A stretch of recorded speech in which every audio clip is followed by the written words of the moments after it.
नमस्कार। Future express में आप सभी का स्वागत है। मैं हूं वीरेंद्र कुमार और इंडिसेस पे, निफ्टी बैंक पे, मार्केट्स पे, स्टॉक स्पेसिफिक और ऑप्शंस के मुताबिक सेकेंड हाफ की अप्रोच क्या हो, इन सब पे बातचीत करेंगे। आज फ्यूचर एक्सप्रेस में कुछ अर्निंग्स से बातचीत करेंगे, आउटलुक से बातचीत करेंगे और ऑप्शन ट्रेड। आज हमारे साथ इस कार्यक्रम में बातचीत करने के लिए शिल्पा रावत होंगी। उनसे करेंगे ट्रेड से बातचीत और उनके व्यूज़ लेंगे इंडिसेस पे और स्टॉक्स पे। पहले आइए आप जरा निफ्टी और निफ्टी बैंक पे देखिए। आज का दिन कंप्लीटली आज ग्रिप में है आईटी के।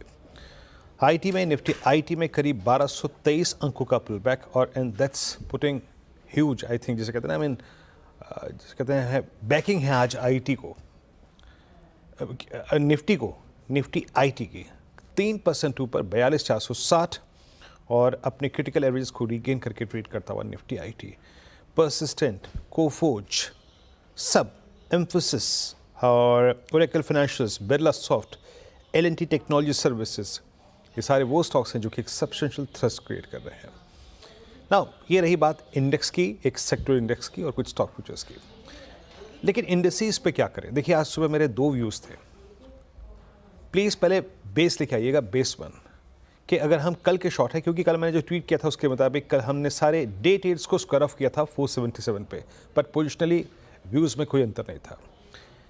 जो भी शॉर्ट ट्रेड होगा ड्यूरिंग द डे करें या फिर आज ओपनिंग के बाद करें या फिर कल के हों, उनको बेस वन के आसपास, दैट वाज 24403 एंड 24349 था। आज का अगर आप ट्रेडेबल लो देखें निफ्टी का, देखिए क्या होता है, एक लो लगता है वो जो खुलते ही साथ इमीडिएटली होता है, बट एक लो वो होता है जो कि ट्रेडेबल होता है, जहाँ पे एक्चुअल में ट्रेड होता है, मार्केट फोर्सेस ट्रेड करती हैं। वो अप्रॉक्सीमेटली 400 के आसपास था। तो 403 के आसपास कवर करने का थॉट इसलिए था, 349 के पास शॉर्ट कवर करने का तर्क इसलिए था, एक तो हम स्लाइटली क्या, इनफैक्ट बहुत ज़्यादा ओवरसोल्ड थे। दूसरी बात, इस रेंज में कल के स्ट्रॉन्ग सेल ऑफ के बाद फिर भी एक पुट राइटर्स का कन्विक्शन कहीं ना कहीं थोड़ा परसिस्ट कर था, इसीलिए हमने यहाँ से पुल शॉर्ट को कवर किया। लेकिन मेरा सेकेंड ओपिनियन ये था, ये बाज़ार सेल ऑन राइज का ही रहेगा जब तक कि हम ट्रेजेक्ट्री नंबर 1, चाहे वो आज हो, चाहे वो कल हो, चाहे वो परसों हो, जब तक कि हम RS1 लिखे आइएगा स्क्रीन पे, इस पूरे के पूरे जोन को, जिसको ब्रीच करने के बाद हमारा ये कल का सेल ऑफ का कन्विक्शन बढ़ा था, वो रीगेन न कर लें। और वो था करीब 24,578, 644, और मैं उस बात पे अभी भी कायम हूँ। जब तक ये करीब समझ लीजिएगा कि 66 पॉइंट की ट्रेजेक्ट्री पार नहीं हो रही है, तब तक मैं लॉन्ग नहीं करूँगा। इनफैक्ट जिसे कहते हैं ना, मैं शॉर्टिंग की अपॉर्चुनिटी तलाशना वो करूँगा, और 644 के ऊपर निकल जाए, सस्टेन कर जाए, then a swing towards 734, 777 and 821 looks possible. Intraday options की डेवलपमेंट क्या है? क्या ये आईटी के 1250 अंकों के थ्रस्ट के बाद सर्कमस्टेंसेस चेंज हो रहे हैं क्या? कल जो first line of call writers थी, जो कि परसिस्ट करती है 24,600 पे, 24,700 पे, वो क्या बैकफुट पे है? एक सेंस मिलेगा, हाँ है। Look at 25,600। मैंने जिक्र सुबह दोनों का इसलिए ही किया था क्योंकि यही दोनों कल सुबह के सबसे स्ट्रॉन्ग कॉल राइटर्स थे। देखिए वो एक एग्जिट कर रहे हैं 4,25,600 पे और लगभग 4.5 लाख कम हुए हैं 700 पे, बट स्टिल याद रखिएगा वो एक एवरेज भी है, वो एक पॉइंट भी है जो कि डेली चार्ट्स पे एक इम्पोर्टेंस रखता है। तो व्यूज़ में कोई परिवर्तन नहीं है और व्यूज़ वही के वही बरकरार हैं। That 66 point cluster still important for us. फिर लेके आइए आप निफ्टी बैंक। निफ्टी बैंक पे देखिए बात ये हुई थी कि निफ्टी बैंक एक ऐसा इंडेक्स है जो दो चीज़ें प्रोवाइड कर रहा है। एक तो एक ही चीज़ दो प्रकार की व्यूज़ देती है। 51 जो 1000 है ना, याद रखिएगा ये 100 EMA का क्लस्टर है, ये बार बार एक थ्रस्ट जनरेट कर रहा है, बहुत स्ट्रॉन्ग थ्रस्ट जनरेट कर रहा है। तो मेरी बात सुबह यही हुई थी कि till the time we have this trajectory 51,000, जहाँ पुट राइटर्स हैं, जहाँ पे आपका 100 डे एक्सपोनेंशियल मूविंग एवरेज है, जब तक है वहाँ से पुल बैक ट्रेड अटैम्प्ट करेंगे। और सुबह मिला भी, इनफैक्ट 2 ट्रेड्स मिले। वो बेस वन क्या था आपकी स्क्रीन पे आ गया, इट वॉज 51,010 एंड 58,665। और ये ट्रेड जब भी मिलेंगे हम उसको स्क्वायर ऑफ कर लेंगे। क्लस्टर नंबर 1 क्या है, जरा रेजिस्टेंस नंबर 1 लेके आइएगा, और एग्जैक्टली वही आज का इंट्राडे हाई भी है, दैट वाज 51,548। और प्लीज़ रेजिस्टेंस की स्क्रीन पर रखिएगा, एग्जैक्टली वही पॉइंट 51,510।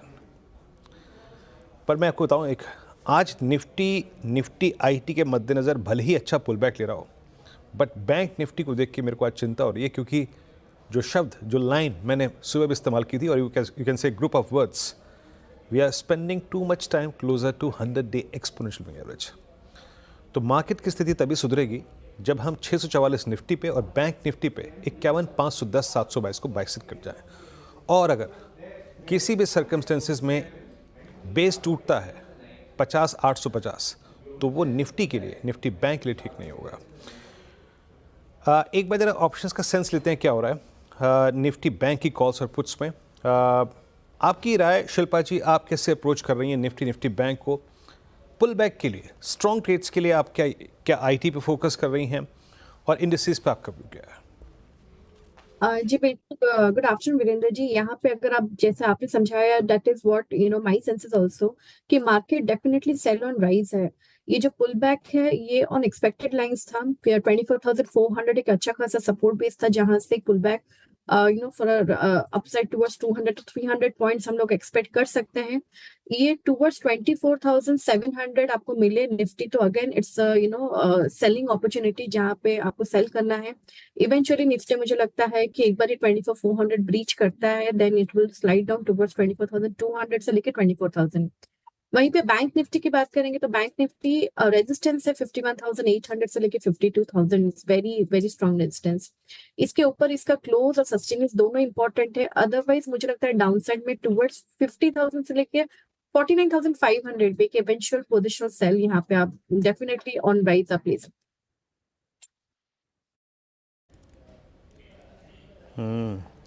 चलिए, अच्छा, अब शिल्पा जी आते हैं आपके इंडिविजुअल स्टेट्स पे। क्या क्या पिक कर रही हैं मैम आप आज स्टॉक स्पेसिफिक होकर? यहाँ पे I will go with 2 sell and 1 buy. जो बाय रहेगा, मुझे यहाँ पे एयू बैंक अच्छा लग रहा है। एयू बैंक एक अटेम्प्ट ले रहा है एक अच्छे खासे ब्रेकआउट के लिए।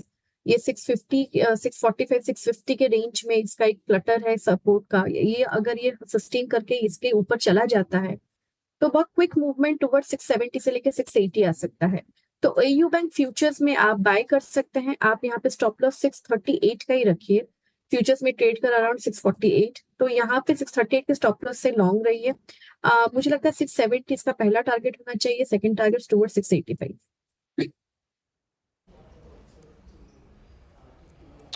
ओके, ये हो गया AU small finance bank first trade. Shilpa ji, आपका दूसरा ट्रेड आज का? दूसरा मेरा रहेगा सेल HDFC AMC में। HDFC AMC on the verge है कि एक अच्छा खासा ब्रेकडाउन आपको यहाँ पे मिल सकता है बिलो 4460 इन फ्यूचर्स। यहाँ पे एक अच्छा खासा सेल ट्रिगर हो सकता है, जहाँ पे लेवल्स टुवर्ड्स 4400 भी आ सकते हैं। इसके नीचे भी हो सकता है, 4380 ऑल्सो कैन ऑल्सो हैपन। तो यहाँ पे 4500 का स्टॉप लॉस रहेगा and it's a sell in HDFC AMC। Okay Shilpa ji, HDFC AMC यहाँ पे हमने एक स्ट्रॉन्ग स्विंग भी जनरेट किया था पहले। अब थर्ड ट्रेड आपका? थर्ड ट्रेड है सेल बर्जर पेंट में। बर्जर पेंट एक डिसाइसिव ब्रेकडाउन पे है। 540 इसका एक अच्छा खासा रेजिस्टेंस है। फ्यूचर्स में आज इसका हाई भी उसी अराउंड है, तो 540 के स्टॉप लॉस से आपको सेल करना है बर्जर पेंट। टारगेट्स ऑफ 520 से लेके 515 आप एक्सपेक्ट कर सकते हैं।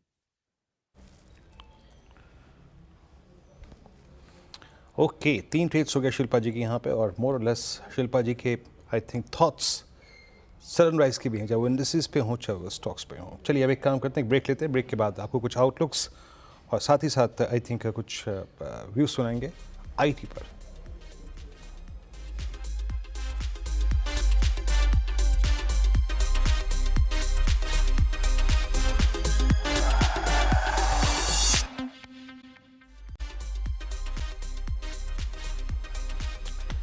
ब्रेक के बाद कार्यक्रम में आप सभी का फिर से स्वागत है। और देखिए, आज की जो ये पूरी पुल बैक की स्टोरी है, चाहे वो निफ्टी आईटी की हो या फिर इंडिविजुअल स्टॉक्स की परसिस्टेंस, कोफोर्ज, आज वाकई सुबह क्या बात हुई थी आउटलुक में, जो एडिटर्स आउटलुक था उस पर हम बातचीत करेंगे। वो इनफैक्ट आप अभी सीक्वेंस देखेंगे भी, लेकिन हमने आज दोनों ही मैनेजमेंट से बातचीत करी, परसिस्टेंस की भी और कोफोर्ज की भी।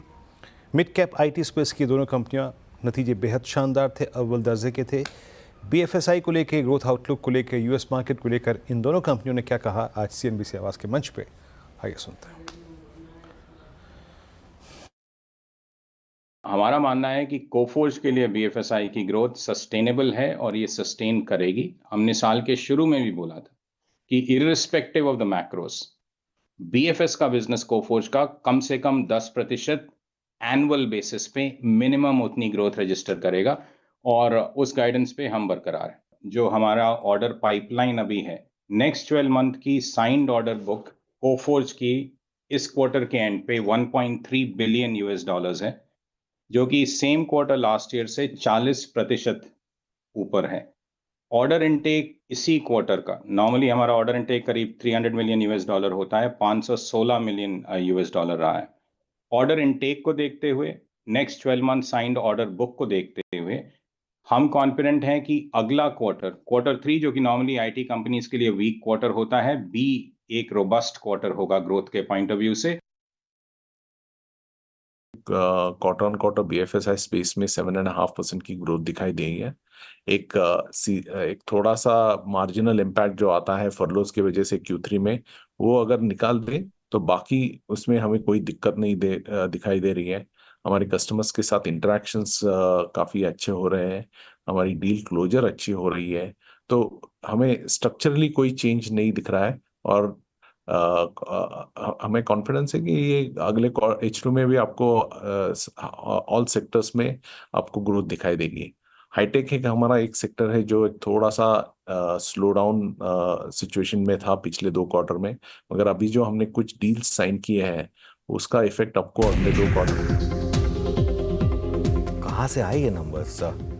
Constant currency revenue growth 5%, quarter on quarter. 4.3% की एक्सपेक्टेशन थी। ऐसा नहीं कि एक्सपेक्टेशन कम की थी, एक्सपेक्टेशन 4.3 की थी, लेकिन ये तो वो बात हो गई कि आप एक्सपेक्ट कर रहे हैं एक स्टूडेंट से कि 98% लाया, वो 99 ले आए, तो ये उस तरीके का मामला है। मुझे लगता है ये स्टॉक 52 वीक हाई हिट करेगा।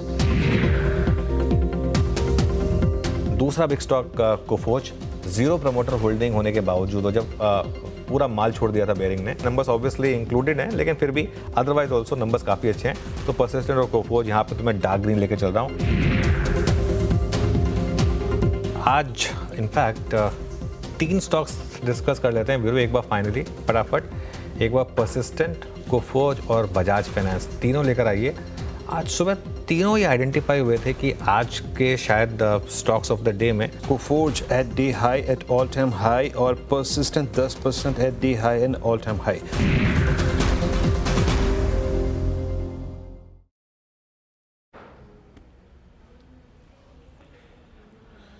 ओके, तो आज ये रिटेल स्टेक में बातचीत हुई थी। आपकी स्क्रीन पे दोनों ही स्टॉक्स जो हैं वो 11% ऊपर ट्रेड करते हुए। शिल्पा जी, बहुत संक्षेप में इन दोनों स्टॉक्स पे आपका आउटलुक किस वक्त, मैम? जी बिल्कुल, परसिस्टेंट तो मुझे लगता है यहाँ पे 6200 के लेवल्स के लिए डेफिनेटली तैयार है। जिस तरह से इसका आया है, the numbers and the kind of movement stock is showing, तो परसिस्टेंट में मैं ज्यादा कॉन्फिडेंट हूँ कि 5500 आप इसका स्टॉप लॉस अभी रखिए, ट्रेलिंग स्टॉप लॉस अगर आपके पास ऑलरेडी है, and look for targets of 6200। Okay, चलिए अभी फिलहाल एक छोटा सा ब्रेक, और ब्रेक के बाद सस्ता ऑप्शन।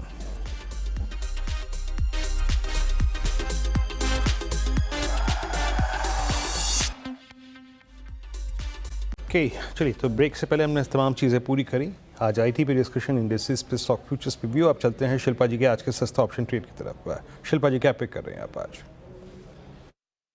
जी वीरेंद्र जी, सस्ता ऑप्शन रहेगा again on the put side. यहाँ पे हैवेल्स में एक अच्छा खासा ब्रेकडाउन आ रहा है, तो मुझे लगता है हैवेल्स टूवर्ड 1700 मूव करेगा। तो 1740 का पुट जो रफली अभी 19 रुपए में ट्रेड कर रहा है, आप इसको बाय कीजिए। स्टॉप लॉस अब 14 रुपए का रखिए। जो पहला टारगेट रहेगा वो रहेगा 25 का। इसके ऊपर जाता है तो 28 से लेके 32 के भी टारगेट्स आ सकते हैं।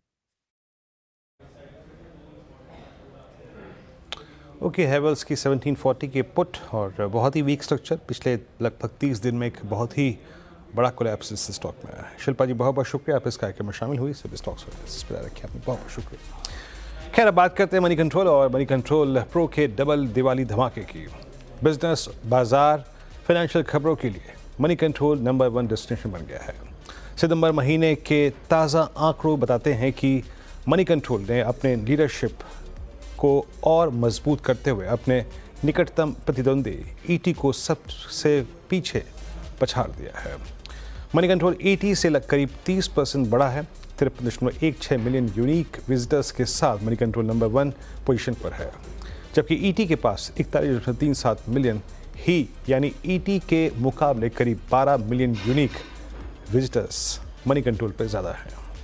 पेज व्यूज़ और टाइम स्पेंड के मामले में भी मनी कंट्रोल ईटी के मुकाबले काफ़ी आगे है और मनी कंट्रोल प्रो की इस वक्त जो बादशाहत है वो कायम। ये नंबर्स आपकी स्क्रीन पर ताज़ा